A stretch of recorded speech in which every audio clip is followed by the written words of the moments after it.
কিরে রাজু, আজকে কি কোনো কাজ আছে দোকানে? বস আজকে তো ইন্টারভিউর জন্য দোকানে কিছু লোক আসছে। তা ডাক দে।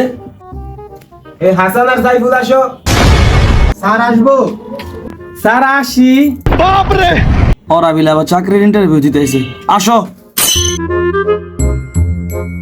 তোমাদের দুইটা প্রশ্ন করি, বসো। বলো তো বাংলাদেশের প্রথম প্রধানমন্ত্রীর নাম কি? স্যার তাজউদ্দিন আহমেদ, পরেরটা বলেন।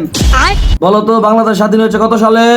স্যার চেষ্টা তো ছিল 1947 সালে, কিন্তু হয়েছে 1971 সালে। আচ্ছা ঠিক আছে। বলো তো পৃথিবী গোল নাকি? স্যার বিজ্ঞানীরা অনেক চেষ্টা করতেছে, এখন পর্যন্ত অন্তত সঠিক রেজাল্ট আসে নাই। এই তোমার কিছু বলো থাকলে বলো। ধরো দেন না, চশমা বিন্দা বইছে। এই তো চাকরি তো না, যা। স্যার আপনি আমার অবস্থা সম্বন্ধে জানেন, একবার কিন্তু কামু দিমু। এত কথা বলো কেন? আচ্ছা আপনারা দুজনে ওয়েটিং এ দাঁড়ান। এই নেক্সট দুজনে ডাকো। ও ভাই কি জিজ্ঞেস?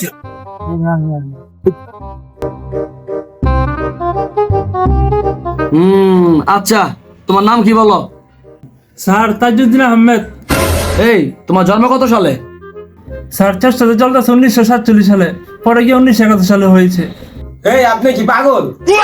স্যার বিজ্ঞানীরা তো এখনো গবেষণা চালাইতেছে, এখনো সত্যটা প্রমাণিত হয় নাই। স্যার আমি ওর উত্তরে সহমত পোষণ করছি। কি রে মামা, এত ফুটফাট কেটে উত্তরটি দিয়ে দালি। ওই আপনাদের চাকরি। এই ওদের বার করো, ওদের বার করো, যাও। বেরো বেরো বেরো বেরো।